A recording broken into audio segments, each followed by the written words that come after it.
warahmatullahi wabarakatuh. Ya, alhamdulillah kita bisa bertemu lagi dalam perkuliahan yang keperawatan kesehatan jiwa 2 ya. Nah, sebelumnya untuk keperawatan kesehatan jiwa 1 teman-teman sudah mempelajarinya. Dan apakah teman-teman sudah pernah membaca untuk yang harga diri rendah kronis atau sudah pernah mempelajarinya? Ya, ini untuk di keperawatan kesehatan jiwa 2 kita akan mempelajari kelompok diagnosis yang gangguan ya. Teman-teman sekali lagi bahwa di keperawatan jiwa itu seperti yang Bu Ririn sampaikan kemarin, ada 3 kelompok diagnosis. Yang pertama kelompok diagnosis sehat jiwa, itu seperti kita sekarang, karena kan semua itu kita semua individu punya jiwa ya. Alhamdulillah kalau sekarang kita berada pada kondisi sehat, berarti kita termasuk ke dalam kelompok sehat jiwa. Kemudian ada kelompok yang kedua adalah kelompok resiko atau psikososial.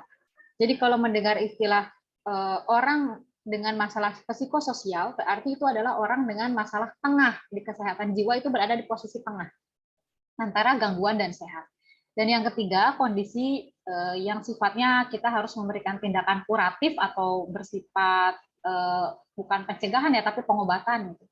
Nah, ini adalah kelompok gangguan. Di mana untuk S1 keperawatan ada 7 target diagnosis yang harus dikuasai. Ya, ingat-ingat untuk S1 keperawatan mungkin bisa ditambahkan catatan ya teman-teman. Di samping sekarang kita kuliah online seperti ini, mungkin ada hal-hal yang tidak ada pada slide, bisa ditambahkan dalam catatan teman-teman. Nah, yang pertama adalah harga diri rendah kronis, kemudian nanti isolasi sosial, kemudian defisit perawatan diri, halusinasi, perilaku kekerasan, waham, dan resiko bunuh diri. Nah, 7 diagnosis untuk S1 keperawatan. Bu Ririn selalu wanti-wanti kepada mahasiswa bahwa keperawatan jiwa ini adalah salah satu stase yang bisa bermanfaat untuk meng-up nilai saat UKOM. Karena apa? Diagnosis yang akan diujikan untuk diagnosis gangguan hanya ada 7. Sementara kalau misalkan KMB, keperawatan anak, dan lainnya, maternitas, kan diagnosisnya banyak ya. Teman-teman mungkin bisa melihatnya di Nanda, atau mungkin melihatnya di yang standar diagnosisnya PPNI ya, SDKI. Nah, kalau untuk keperawatan jiwa, diagnosisnya itu bunyinya single statement. Jadi tidak ada berhubungan dengan.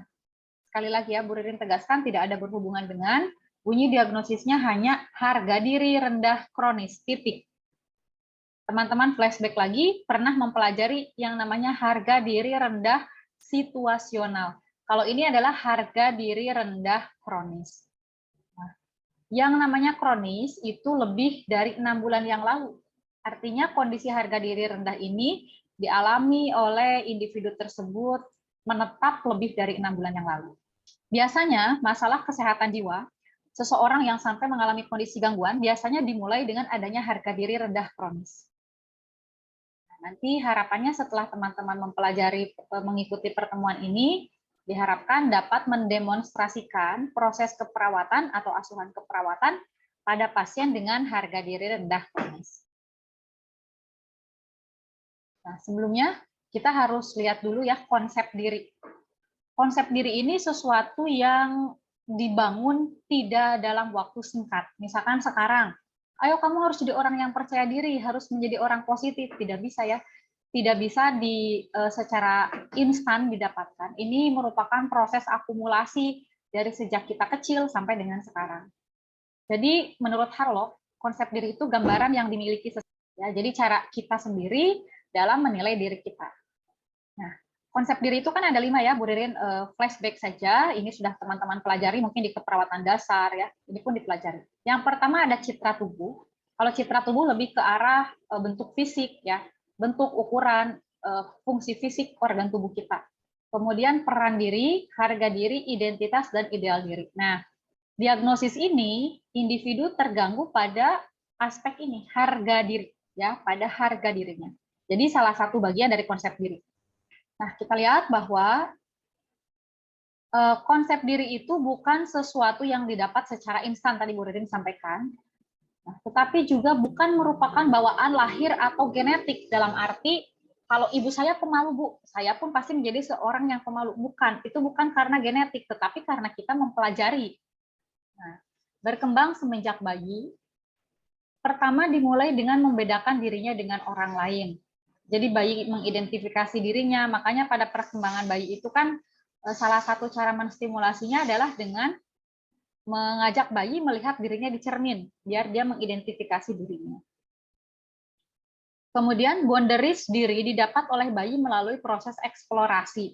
Jadi batasan dirinya, dia menyebutkan atau punya konsep bahwa dirinya seperti A, B, C, D itu didapat melalui proses dia mengeksplorasi. Jadi belajar dari apa yang dilihat, apa yang disentuh, apa yang didengar, dari pendapat orang-orang, tetapi dia yang menyimpulkan punya persepsi atas dirinya itu. Dipelajari dan terbentuk melalui pengalaman individu dan dalam berhubungan dengan orang lain. Nah, seperti kita, misalkan setiap kita bertemu dengan orang, ngobrol dengan orang, ada interaksi dengan orang lain, kita kan akan menerima feedback atau tanggapan dari lawan bicara kita. Nah, tanggapan yang diterima itu akan dijadikan cermin oleh kita untuk menilai dan memandang dirinya sendiri. Misalkan, orang tua sering menyebutkan, rajin banget, makasih Mbak, makasih Mas, pintar, anak soleh. Nah, itu seperti itu akan menjadi feedback secara tidak disadari oleh kita, alam bawah sadar kita merekam bahwa ada pujian, bahwa aku dinilai sebagai anak yang rajin, sebagai anak yang rapih, dan sebaliknya. Ketika seseorang, misalkan dari masa kecilnya hidup dengan banyak, memang misalkan cercaan ya, atau ya hal-hal yang menyudutkan atau membuat, kalau istilah anak sekarang itu kena mental gitu ya. Nah, ini juga secara tidak disadari akan direkam di alam bawah sadarnya, dan itu akan menjadi standar penilaian dia terhadap diri dia sendiri. Ya, makanya lingkungan terdekat dengan anak saat kecil itu sangat mempengaruhi bagaimana rasa percaya diri anak, bagaimana harga diri seseorang nanti di kemudian hari setelah dia dewasa. Nah, makanya nanti teman-teman, calon orang tua ya, ini harus paling tidak, Bu Ririn selalu punya konsep bahwa aku mempelajari keperawatan jiwa sebelum saya bisa merawat pasien-pasien saya, paling tidak saya bisa merawat diri saya, merawat anak-anak saya, dan orang-orang terdekat dengan saya. Nah, ingat hari ini kita pernah kuliah, di sini disebutkan bahwa bagaimana penilaian orang tua, guru, teman sebaya, orang-orang terdekat dengan anak itu akan menjadikan standar penilaian atau akan diyakini oleh anak tersebut sebagai deskripsi dirinya. Makanya tumbuhkanlah seorang anak itu dengan hal-hal positif ya, dengan pujian yang realistis tentunya. Kalau misalkan ada melakukan sebuah kesalahan ya tentunya bukan harus selalu dipuji. Ada juga punishment-nya. Jadi jelas itu salah, ini benar. Nah, itu juga sangat penting ya. Tetapi untuk hal-hal yang tidak perlu, janganlah gampang mengeluarkan cemoohan ya, atau hal-hal yang membuat anak ini jadi kena mental. Karena itu akan dibawa terus-menerus sampai dia nanti menjadi dewasa. Nah, ini sudah disebutkan bahwa dari mana sih saya itu atau seseorang, kita mendapatkan informasi tentang konsep diri. Ya jelas dari lingkungan sosial paling kecil. Dari pas kita kecil kan yang sering ditemui adalah jelas orang tua, kakak, adik, ya saudara-saudara. Kemudian kalau sudah mulai main dengan teman-teman, ya dari teman-teman, dari masyarakat. Teman-teman sekarang misalkan sudah kuliah, dari proses belajar, dari dosen. Nah, itu yang akan menjadi sumber informasi untuk kita mendapatkan konsep diri kita. Kalau misalkan ada yang kurang dipahami atau mau bertanya, selagi Bu Ririn menjelaskan, boleh raise hand saja, dan nanti setelah dipersilakan boleh langsung bertanya, tanpa harus menunggu dulu selesai ya. Baik, nah sekarang kita lihat apa sih harga diri itu atau self-esteem. Ya, jadi ada gangguan masalah kesehatan jiwa ini yang terkenanya ada masalah citra tubuh, ada yang terkenanya masalah harga diri. Kalau harga diri itu penilaian individu terhadap nilai diri berdasarkan seberapa sesuai perilaku yang berkembang dengan ideal dirinya. Atau dengan kata lain, frekuensi atau seberapa sering dia itu bisa meraih cita-cita atau tujuan ya, yang sudah dia tetapkan. Bisa sifatnya dari internal diri sendiri dan dari tadi eksternal dari penilaian orang lain yang kemudian kita simpulkan, oh benar pendapat orang lain kalau aku ini seorang yang kalahan, aku ini seorang pengecut. Nah, itu akan diadopsi. Harga diri asal atau dasar dibentuk pada masa anak-anak. Jadi harga diri dasar itu dibentuk pada masa anak-anak. bagaimana penerimaan orang tua, misalkan apakah dia anak yang diinginkan atau tidak diinginkan, kemudian bagaimana orang tua memberikan kehangatan. Kehangatan itu bukan secara fisik hangat saja ya, maksudnya terlindung dari hujan, angin, bukan. Tapi bagaimana bonding atau attachment, hubungan adanya ikatan antara anak dan orang tua, ya, dari perhatian kecil, dari tatapan. Mungkin kita juga sekarang harusnya setelah usia teman-teman menginjak usia dewasa awal sekarang, harusnya sudah bisa menilai bahwa lawan bicara kita ini dari tatapan matanya memberikan kehangatan, ya, atau memang sekedar hanya permukaan saja, ya, seperti yang ketemu orang di jalan ya cuma senyum, say hello, ya. Beda dengan orang yang memang memberikan perhatian, kan bisa dibedakan dari tatapan mata, dari nada bicara, intonasi, walaupun sama-sama misalkan nanyain udah makan atau belum, tapi pasti kita bisa membedakan, ya. Dan bahkan anak kecil dan bayi pun bisa membedakan itu, ya. Jadi seseorang yang dibesarkan dengan penuh bonding, attachment ini kecenderungannya akan memiliki harga diri yang positif. Dilibatkan atau tidak dalam kehidupan sehari-hari, pengambilan keputusan, ya. Kemudian adanya konsistensi dalam pengasuhan, di mana kalau anak itu menunjukkan sebuah perilaku yang baik, itu diberikan pujian, dan sebaliknya kalau menunjukkan perilaku yang buruk diberikan punishment. Karena butuh, ya, jangan sampai anak ini jadi tidak tahu batasan, karena mau melakukan perilaku positif dan maupun melakukan perilaku negatif, feedback dari orang tuanya sama-sama saja. Nah, nanti akan bingung. Sehingga harus ada konsistensi. Nah, jadi sebenarnya ngaruh nggak sih, Bu, misalkan seberapa sering saya mengalami kegagalan? Ya jelas, ya, harga diri itu dipengaruhi oleh seberapa sering kita dapat meraih apa yang kita cita-citakan atau yang kita tetapkan sebagai tujuan kita. Nah, artinya apakah harus saya itu jangan banyak keinginan, Bu, biar nggak sering kecewa? Tidak seperti itu, ya. Jadi ada teori tentang teori endorfin. Jadi rasa bahagia itu muncul karena di otak kita dikeluarkan banyak endorfin. Ketika seseorang tidak menetapkan rencana, sebenarnya itu endorfin belum distimulus, belum ada yang menstimulus endorfin untuk siap-siap keluar, gitu. Tetapi ternyata ada hal yang tidak kita duga dan itu membahagiakan, misalkan dapat undian. Nah, kan tiba-tiba seneng banget gitu ya, tapi tanpa direncanakan sebelumnya. Nanti ya endorfinnya tiba-tiba muncul setelah itu, rasa senang itu dapat undiannya datang. Kasus yang kedua adalah kita melakukan sebuah usaha, tapi kita tahu itu akan berhasil. Artinya kita menetapkan tujuan yang realistis. Dari awal memang endorfinnya itu sudah disiapkan.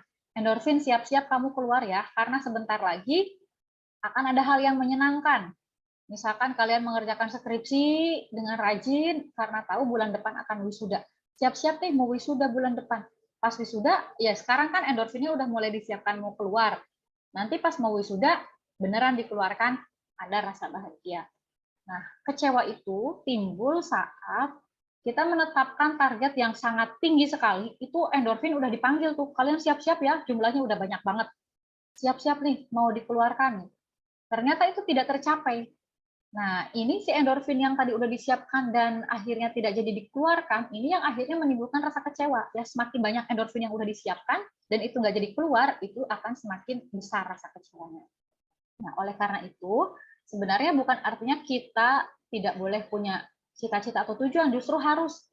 Malah di salah satu terapi yang namanya logoterapi, bahwa seseorang yang punya harapan itu akan bisa bertahan hidup lebih lama daripada yang tidak punya harapan, ya, secara hasil penelitian. Artinya harapan itu sesuatu yang membuat seseorang akan semangat menjalani hari demi hari gitu, dan tidak ada orang lain yang bisa melarang kita untuk punya harapan. Kan kita boleh punya harapan apa saja. Nah, tapi harus dibarengin harapan itu juga harus realistis. Realistis itu dalam arti sesuatu yang dapat kita raih memang oleh orang manusia normal dapat diraih. Contohnya, kalau cita-citanya mau jadi, misalkan, saya mau jadi Nyi Roro Kidul, kan sesuatu hal yang tidak mungkin dicapai. Tapi realistis, saya mau jadi, misalkan, Menteri Kesehatan, kan bisa dicapai oleh setiap orang, tapi dibarengi dengan usaha. Nah, jadi agar seimbang, dari sekarang memang endorfin udah ada yang say hello, endorfin siap-siap ya, pada suatu saat nanti akan keluar kamu. Sehingga kita pun bersemangat dalam menjalankan step by step usaha untuk meraih ke situ. Nah, harga diri kalau semakin sering mengalami kegagalan dari target-target yang ditetapkan, maka ini akan mempengaruhi harga dirinya. Sebenarnya di dalam Nanda, kalau teman-teman bukan Nanda, ini kode diagnosisnya ya, harga diri itu masuk di diagnosis Nanda. Tapi sekali lagi, sebenarnya di keperawatan jiwa, kalaupun tidak melihat Nanda, sudah jelas diagnosisnya itu cuma ada 7 untuk diagnosis gangguan yang akan diujikan ya, sebagai kompetensi nurse generalis. Harga diri rendah kronis, ada juga risiko harga diri rendah kronis, harga diri rendah situasional, dan risiko harga diri rendah situasional. Yang sedang kita pelajari adalah yang ini ya, harga diri rendah kronis. Evaluasi diri negatif tentang diri sendiri atau kemampuan yang berlangsung lama. Nah, lama di sini biar kita tidak bingung menentukan batas waktunya, lama itu 6 bulan. Jadi lebih dari 6 bulan, perasaan malu itu menetap. Beda kalau misalkan, sekarang ujian nih, besok Bu Ririn ujian misalkan. Harapannya kan ujiannya Bu Ririn dapat pujian dari para penguji, bisa menjawab semua pertanyaannya.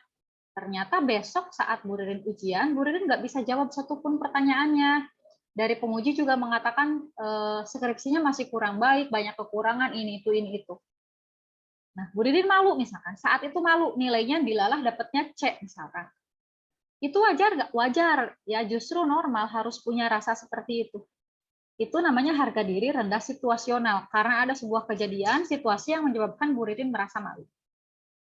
Tapi perasaan itu harus recovery, ya. Sebenarnya bukan cuma perasaan malu itu saja sih. Rasa berduka, kehilangan, kesedihan, ya. Sebenarnya yang normal memang menurut hasil penelitian itu maksimal 6 bulan. Tapi kita juga harus melihat variasi ya, Nak. Jadi banyak hal-hal yang mempengaruhinya. Ada orang itu yang cepat move on kalau istilah teman-teman.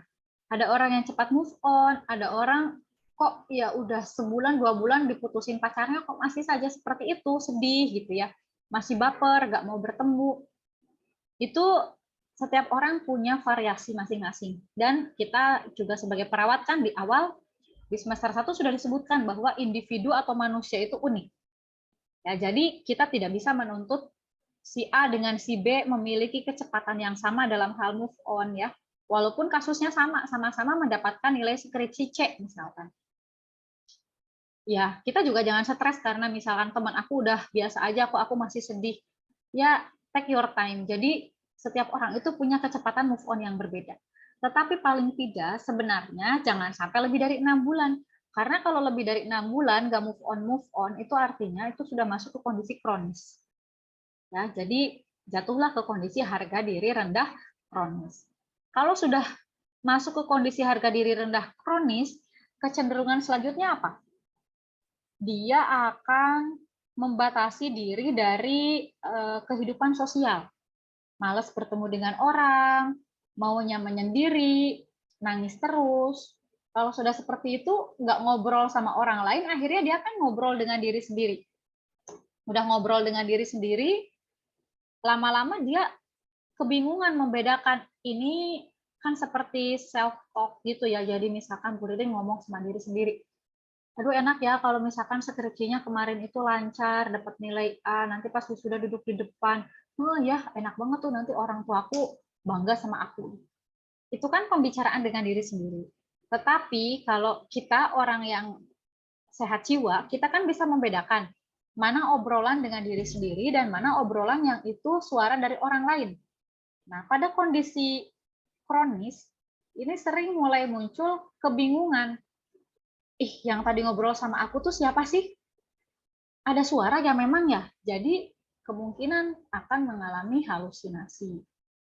Ya, itu dari harga diri rendah, mengurangi interaksi sosial, jadi isolasi sosial. Sudah isolasi sosial nanti muncul adanya halusinasi. Misalkan halusinasinya mengarahkan tindakan untuk menyerang orang lain dan diturutin, jadilah perilaku kekerasan. Atau halusinasinya itu seperti ada orang yang memuji kalau dia itu orang terpandai sedunia dan dia yakini, dia ucapkan terus-menerus, jadilah waham. Ya, atau nanti bisa sampai isi halusinasinya mungkin untuk melukai dirinya sendiri, bisa berakhir dengan suicide atau bunuh diri. Nah, itu makanya ketika kita mengalami sebuah hal yang menurut kita ini memalukan, normal, dan itu harus dimiliki perasaan itu oleh kita. Tapi kita harus segera recovery, ya. Kemampuan seseorang bisa recovery dari stresor yang dia hadapi itu namanya efikasi diri. Ini bisa jadi bahan teman-teman penelitian juga ya. Judul untuk skripsi juga bisa tuh tentang meneliti bagaimana efikasi diri. Jadi kemampuan bangkit seseorang dari keterpurukannya. Ini definisinya ya, evaluasi diri atau perasaan negatif tentang diri sendiri atau kemampuan yang berlangsung lama. Biasanya sih memang ini terjadi pada usia produktif ya, di mana ada tuntutan peran, misalkan untuk seorang laki-laki tuntutan perannya kan harus bisa menafkahi keluarga ya, terus harus bisa ngurusin anaknya, memenuhi keinginan istrinya. Ini sering sekali terjadi di usia produktif. Tapi juga Bu Ririn pernah menemukan ini terjadi pada usia remaja ya.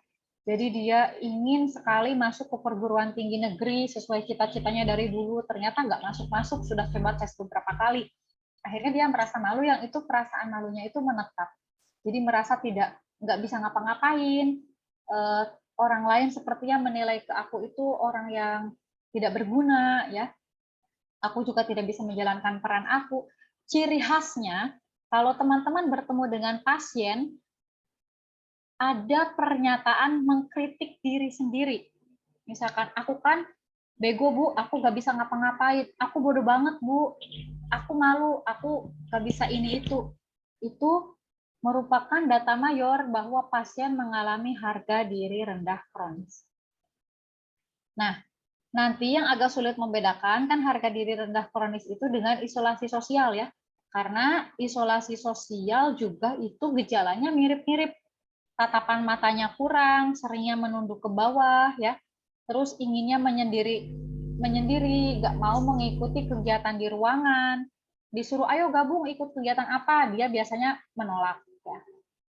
Terus makan juga mau sendirian aja, nggak mau bareng sama teman-temannya. Tapi yang membedakan adalah kalau harga diri rendah kronis, adanya kritik terhadap diri sendiri. Ya. Kritik di sini bukan artinya sebagai introspeksi. Kalau introspeksi, orang bisa introspeksi diri itu orang sehat jiwa. Misalkan, aduh, saya tadi presentasi di depan kelas, tapi kok kayaknya teman-teman nggak memperhatikan apa yang salah, itu introspeksi diri.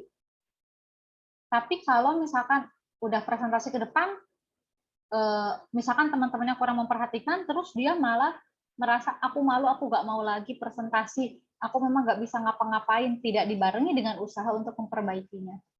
Nah, itu harga diri rendah kronis. Oke, sampai di sini silakan jika ada yang ingin ditanyakan. Jadi kompetensi pertama teman-teman adalah mampu mengkaji. Mengkaji dulu, nanti kan format pengkajian jiwa kan sudah jelas, sudah ada formatnya. Yang harus diisi apa saja, kemudian mana yang harus ditanyakan, mana yang teman-teman dapatkan dengan cara mengobservasi pasien. Nah, kemudian kompetensi yang kedua adalah teman-teman mampu merumuskan diagnosis. Ingat-ingat bahwa diagnosis di keperawatan jiwa itu single statement dan hanya problemnya saja. Jadi diagnosisnya apa? Harga diri rendah kronis, titik. Ya, dari data-data apa tadi? Dari adanya kritik negatif terhadap dirinya, mengatakan malu karena tidak bisa menafkahi keluarga, mengatakan seharusnya sekarang dia itu lagi nemenin istrinya yang baru melahirkan, dan lain-lain ya. Misalkan data-data minor pendukungnya, tatapan matanya kurang, menolak kegiatan, tampak murung. Tapi yang jelas, harga diri rendah kronis, adanya kritik negatif terhadap dirinya. Kemudian setelah teman-teman berhasil menentukan diagnosis, tentunya tahap yang ketiga adalah merumuskan rencana tindakan atau intervensi keperawatan. Nah, kalau rencana tindakan, nanti teman-teman bisa lihat di buku, Bu Ririn merekomendasikan buku MPKP Jiwa, sampulnya warna biru tua, biru muda, karya Profesor Budi Anak Liat, atau buku praktek keperawatan jiwa, yang karya Stuart yang sudah diterjemahkan ke versi bahasa Indonesia. Nah, rencana tindakan keperawatan setiap rumah sakit, apalagi nanti teman-teman kemungkinan misalkan prakteknya saat nurse di Rumah Sakit Jiwa Magelang. Mereka sudah punya SAK ya, standar asuhan keperawatan. Jadi kalau misalkan teman-teman mengangkat diagnosis, kalau di keperawatan jiwa kan diagnosis yang utama ya, jadi ada beberapa diagnosis, teman-teman memprioritaskan sekarang yang sedang aktual itu yang mana. Nah, itu yang menjadi pokok garapan. Kalau misalkan diagnosis utamanya adalah harga diri rendah kronis, rumah sakit udah punya ini tindakannya, paketnya ini. Nah, itu sama sih dengan di buku juga ya. Jadi sebenarnya kan tinggal mengikuti itu saja. Tapi nanti saat pelaksanaan, bagaimana cara delivery kita ke pasien, kan rencana tindakannya udah jelas dari A sampai Z misalkan. Nah, bagaimana cara kita melaksanakan itu ke pasien, itulah yang menjadi spesial di keperawatan jiwa. Soal delivery ya pada tahap implementasi. Karena kendalanya orang gangguan jiwa kan bahkan menyadari dirinya sakit saja enggak gitu. Kebanyakan mereka mengatakan bahwa aku itu nggak kenapa-napa. Malahan aku tuh diguna-guna, aku tuh dibawa ke sini karena ditipu, katanya mau diajak makan siang ke restoran. Kok malah dibawa ke rumah sakit jiwa? Padahal aku ini nggak kenapa-napa. Nah, lebih banyak yang seperti itu kondisinya. Nah, oke, ini tadi mungkin sudah kita bahas juga ya. Ciri-cirinya yang teman-teman saat membuat diagnosis kan bikin DODS ya. Ini bisa untuk data DODS-nya ya, sesuai dengan kondisi pasien. Bergantung pada pendapat orang lain. Jelas kalau orang yang tidak punya harga diri positif, pasti dia nggak pede untuk mengambil keputusan ya. Ekspresi rasa bersalah atau malu, ini data mayor ya. Ada apa namanya, kritik diri. Enggan mencoba hal baru. Kalau orang yang sehat jiwa kan, oh pengen nyoba, penasaran. Kalau ini enggak. Riwayat mengalami kegagalan hidup yang berulang tadi, semakin banyak kegagalan meraih tujuannya, ini akan mempengaruhi harga dirinya. Kontak mata kurang, tapi hati-hati ya, kalau kontak mata kurang, pasien isolasi sosial pun kontak matanya memang kurang. Melebih-lebihkan umpan balik negatif tentang diri sendiri. Nah, ini juga sebenarnya sering ya, dalam kehidupan sehari-hari kita alami. Kita itu harus meyakini bahwa setiap orang, Bu Ririn, termasuk Mbak Desi, teman-teman lainnya, pasti punya sisi positif dan punya sisi negatif. Kita sudah dibekali dengan fitrah itu. Tidak ada manusia yang sempurna. Dan kita harus yakin bahwa setiap manusia itu selama masih disayangi oleh Allah itu akan diberikan ujian. Jadi tidak ada manusia di dunia ini yang bebas dari stresor, dari ujian. Nah, hanya kita kan harus menyadari bahwa ujian itu diberikan sesuai dengan kemampuannya masing-masing. Sebenarnya kalau itu sudah kita menjadi pegangan kita, ya insya Allah sih tidak sampai pada tahap gangguan jiwa ya. Jadi kita menyadari bahwa aku punya kekurangan, begitupun orang lain, tapi masing-masing kita juga punya kelebihan.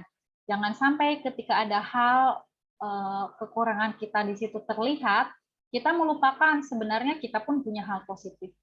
Nah, ada namanya terapi kognitif. Kalau misalkan kita lagi merasa malu banget ya karena sebuah kegagalan, harus kita counter itu kita lawan dengan pernyataan-pernyataan tentang hal-hal positif yang ada pada diri kita. Misalkan, aduh IP aku sekarang kecil, IP aku sekarang kecil banget ya. Tapi ini masih semester 5, masih ada semester 6, 7, 8 aku perbaiki. Tapi nanti aku mau coba perbaiki dengan perkuliahan intensif. Tapi aku masih bisa melobi sepertinya ada tugas apa yang belum maksimal. Itu ya, kita counter lawan dengan kata tapi dan sebutkan hal-hal positif yang kita miliki. Itu secara secara mudahnya terapi kognitif itu seperti itu. Saat pikiran kritik diri itu muncul, kita lawan dengan pernyataan-pernyataan positif tentang diri kita. Nah, ini faktor yang berhubungan, tapi sekali lagi ini tidak dimasukkan ke diagnosis ya, seperti di keperawatan lain kan, misalkan kekurangan volume cairan berhubungan dengan kehilangan cairan aktif gitu ya. Nah, ini tidak pakai, faktor yang berhubungannya tidak dimasukkan. Kalau teman-teman lihat di NOC atau Nursing Outcomes, untuk harga diri rendah itu outcomes-nya ada untuk mencapai harga diri, atau menurunkan level depresi, atau resolusi rasa bersalah, atau tercapainya otonomi personal. Nah, ini resiliensi personal. Resiliensi itu daya bangkit ya dari keterpurukan. Kesadaran diri atau keterlibatan sosial. Nah, Bu Ririn fotokan ini ya untuk outcomes-nya. Kemudian di sini ada indikatornya ya. Indikator-indikatornya. Misalkan tadi yang kita pilih, kan tadi ada salah satunya harga diri ya. Jadi meningkatnya harga diri outcomes-nya, kita lihat indikatornya dari secara verbalnya bagaimana ya. Nah, ini nanti teman-teman bisa baca. Tapi pada dasarnya, nanti saat praktek keperawatan jiwa, rumah sakit itu udah ada SAK-nya. Kita ngikutin SAK di sana, tindakannya apa saja, kita ikutin. Saat pelaksanaan ke pasien, kita sesuaikan dengan kondisi pasien. Dan biasanya kita lihat dari matriksnya. Nah, jadi intervensi yang ada di NIC itu, di NIC ya, setelah kita bikin NOC, tujuannya kita kan lihat intervensinya di NIC. Nah, ini latihan asertif, peningkatan citra tubuh, peningkatan coping, dukungan sosial, manajemen mood, peningkatan peran, dan lain-lain, sampai ada manajemen berat badan juga ya, karena bisa jadi karena harga diri rendah itu akibat dari adanya gangguan citra tubuh. Ini sudah ada semua seperti ini, tapi saat saya harus melakukannya ke pasien, misalkan, saya mau melatih asertif, gimana sih caranya? Nah, itulah yang di keperawatan jiwa dikenal dengan istilah SP, atau strategi pelaksanaan. Setiap teman-teman akan berhadapan, berinteraksi dengan pasien gangguan jiwa, pasti dosen itu menyuruh teman-teman membuat SP. Mbak, bikin dulu SP-nya. Nah, jadi nanti kita bisa lihat tindakannya apa. SP itu delivery-nya, kata-kata yang akan saya gunakan untuk besok berbicara ke pasien. Insya Allah teman-teman juga sudah pernah bikin ya. Nah, sekarang ini SP-nya sudah Bu Ririn fotokan dari matriksnya. Sebenarnya kan bentuknya dalam bentuk file Excel ya. Untuk semua diagnosis nanti Bu Ririn perlihatkan. Jadi biasanya di pertemuan pertama yang kita lakukan ke pasien, pertama mengidentifikasi kemampuan melakukan kegiatan dan aspek positif.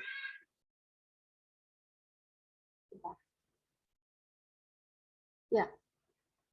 Jadi pada dasarnya kalau orang yang harga diri rendah kronis sebenarnya kita akan menggali hal-hal positif yang dimiliki oleh pasien. Nah, masalahnya di sini kita sebagai perawat, perawatnya sendiri yakin nggak kalau pasiennya kita itu memiliki hal positif? Jangan sampai sebenarnya begitu teman-teman melihat pasien ini, pasien cuma bisanya nunduk, suaranya pelan, mengatakan aku orang yang tidak berguna ya. Terus perawatnya juga meyakini seperti itu. Iya, kayaknya memang nggak bisa apa-apa ini pasiennya. Cuma duduk aja termenung sendiri, sedih, seperti itu. Nah, kita dulu dari kita sebagai perawat, kita harus punya keyakinan bahwa setiap individu pasti punya kelebihan. Bahkan pada kondisi gangguan jiwa sekalipun, pada pasien saya masih yakin dia memiliki hal positif yang bisa saya latih. Itu dulu ya di hati kita sebagai perawat. Nah, kemudian kita datang ke pasien. Kita membantu pasien mengidentifikasi kira-kira apa saja sih yang masih bisa dilakukan dengan mandiri, dengan baik oleh pasien tersebut. Nah, di sini jangan menyamakan standarnya menggunakan standar kita. Misalkan Bu Ririn punya pasien. Pasien saya dia lulusan SMP. Saat ini umurnya 40 tahun. Tidak pernah bekerja sebelumnya, cuma misalkan tadinya ibu rumah tangga full. Terus pas di otak Bu Ririn itu hal positif itu apa? Oh, dia bisa menulis karya ilmiah. Hal positif itu adalah dia bisa membaca puisi dengan bagus, misalkan karena Bu Ririn suka baca puisi misalkan. Nah, jangan sampai menjadikan standar kita sebagai standar pasien. Ingat-ingat itu. Kita harus lihat background-nya pasien seperti apa. Jadi hal positif itu bukan hal yang menurut kita wah hebat banget, bukan. Tapi apa yang masih bisa dilakukan oleh pasien dengan baik secara mandiri. Misalkan kita lihat pasiennya secara fisik kan tidak ada masalah, tidak ada gangguan. Dia bisa merapikan tempat tidurnya sendiri. Itu hal positif. Bahkan yang menurut kita, ih Bu, itu kan apa cuma merapikan tempat tidur? Jangan salah ya, bagi pasien apapun itu yang itu masih bisa dilakukan dengan baik, itu adalah hal positif. Terus, pasien masih bisa menyiapkan makanannya sendiri, bahkan bisa membantu menyiapkan untuk pasien lain. Pasien masih mandiri mencuci piringnya sendiri. Pasien masih bisa membersihkan ruangan. Makanya konsep di keperawatan jiwa di rumah sakit jiwa itu disetting semirip mungkin bagaimana lingkungan di rumah sakit itu dengan lingkungan rumah. Karena kan pada dasarnya kita itu ingin mengembalikan kemandirian pasien ya. Bukan cuma di rumah sakit itu kita kasih obat, kita suruh minum obat, bukan. Tapi kita latih agar pasien produktif kembali, paling tidak dapat menjalani activity daily living secara mandiri lagi. Nah, makanya hal-hal yang berhubungan dengan kehidupan sehari-hari, itu kita harus gali sebagai aspek positif pasien.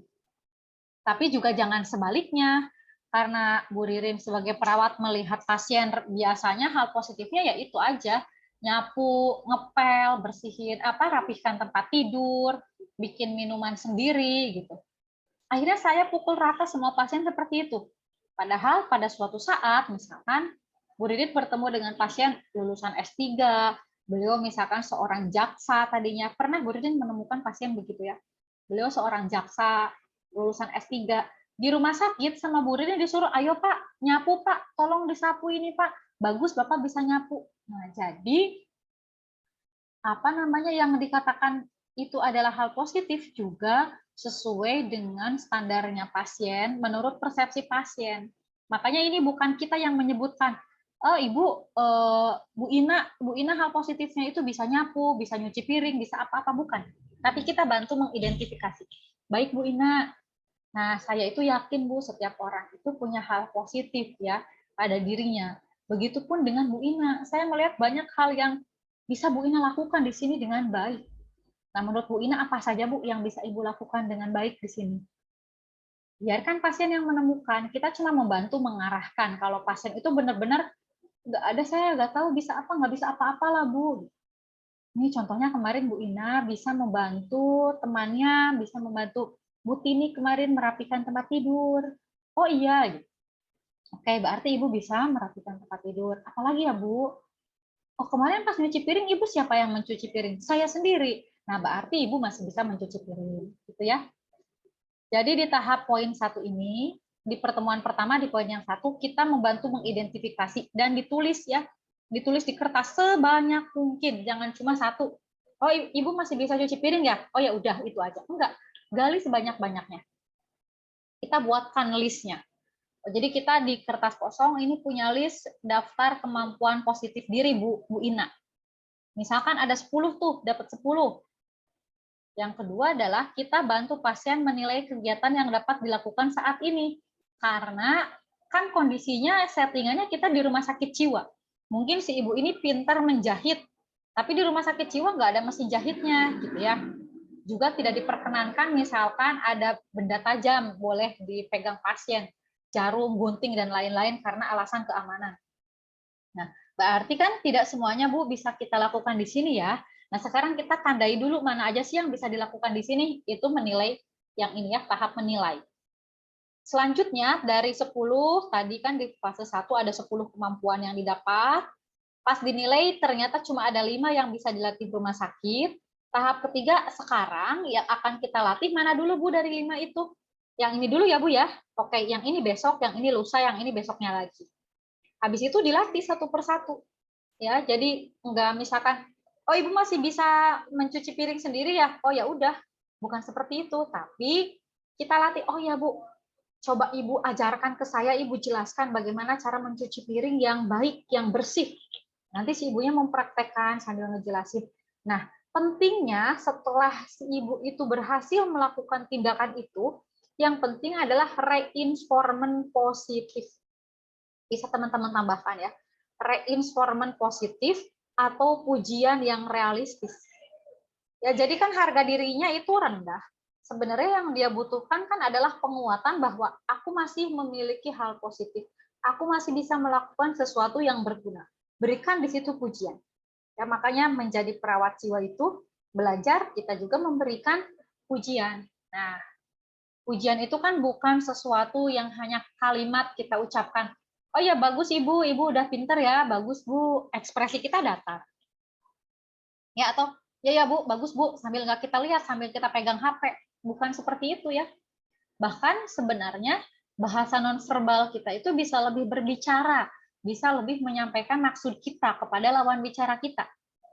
Bisa saja kita tidak mengucapkan banyak kalimat, bahkan kita cuma diem.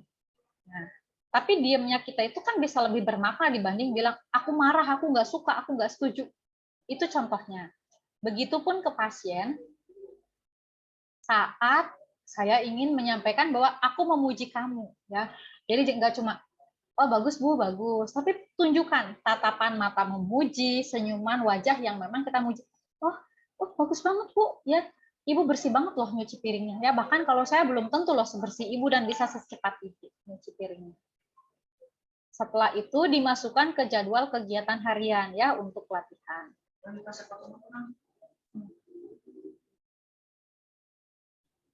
Oke, kita lanjutkan ya. Ini di pertemuan pertama. Sebentar, dikecilin sedikit mungkin itu TV-nya. Nah, besoknya di pertemuan kedua, kita tanyakan, kemarin kita habis latihan apa ya, Bu Ina? Oke, kemarin kita latihan mencuci piring ya. Luar biasa ya, kemarin Ibu bersih banget nyuci piringnya. Nah, sekarang latihan sesuai dengan kemarin kita janjian, hari ini kita mau latihan apa, Bu? Oh, mau membuat kopi ya, kita mau bikin kopi. Oke, yuk Bu, kita membuat kopi. Coba gimana, Bu? Terus dicicipin, enak banget Bu kopinya, gini ya, sama berikan pujian. Pertemuan selanjutnya sama, ditanyakan kemarin kita habis latihan apa, pertemuan pertama apa, pertemuan kedua apa, ternyata banyak ya Bu hal positif yang Ibu miliki. Nah sekarang kita latih yang ketiga Bu, terus setiap hari seperti itu ya. Sebanyak mungkin aspek positif itu kita latih dan sebanyak mungkin kita berikan pujian positif. Ya, oke, itu untuk yang harga diri rendah kronis. Baik, selanjutnya Bu Ririn berikan kesempatan untuk teman-teman jika ada yang ingin didiskusikan. Silahkan. Sambil Bu Ririn izin akan screenshot, tolong on cam dulu ya. Mohon maaf Ibu sebelumnya, ada beberapa anak yang nggak bisa join ke room. Karena kenapa itu Mbak? Kayaknya sistemnya error di. Suaranya jadi putus-putus karena Bu Ririn sedang nge-save dulu ini. Sebentar. Nah. Ya, gimana Mbak? Tadi ada kendalanya bagaimana? Nggak bisa join ke room, Bu. Nggak bisa. Karena sinyal? Kurang paham, Bu. Kayaknya sih itu, Bu. Sistemnya yang error pada tertahan di itu. Di halaman di pertama. Oh, nggak bisa masuk ke ini? Iya, ke room. Room-nya. Oh, gitu. Iya, soalnya kemarin itu Bu Ririn konfirmasi, katanya dari Pro, tidak diperkenankan lagi. Cuman Zoom ya, nanti teman-teman. Ini kan Bu Ririn pasti juga kan harusnya di skala saya. Nah, ini belum bisa diisi karena Bu Ririn belum selesai mengedit. Jadi untuk sementara makanya Bu Ririn mengandalkan dulu untuk dari ini dulu, dari screenshot dulu Zoom ini kehadirannya. Nanti silakan yang ada kendala nggak bisa masuk ke Zoom-nya, Bu Ririn minta tolong masing-masing screenshot aja dia tertahannya di mana, misalkan nggak berhasil masuk breakout room-nya gitu ya, screenshot sebenarnya untuk gabung ya, tapi ada kendala gitu. Itu ya Mbak? Iya, Bu Ririn udah berhasil, udah selesai ini untuk screenshot. Oke, hari ini kan sebenarnya bukan cuma harga diri rendah kronis, ada diagnosis lain yaitu isolasi sosial dan defisit perawatan diri. Jadi dari 7 diagnosis gangguan, itu ada 3 diagnosis gejala negatif dan ada 4 diagnosis gejala positif. Jadi gejala negatif itu yang kita pelajari hari ini ya, isolasi sosial, harga diri rendah kronis, dan defisit perawatan diri. Dan 4 gejala positif itu yang perilaku kekerasan, waham, resiko bunuh diri ya, sama halusinasi. Oke, Bu Ririn share screen lagi untuk isolasi sosial. Tapi kalau ada yang mau bertanya, silahkan boleh.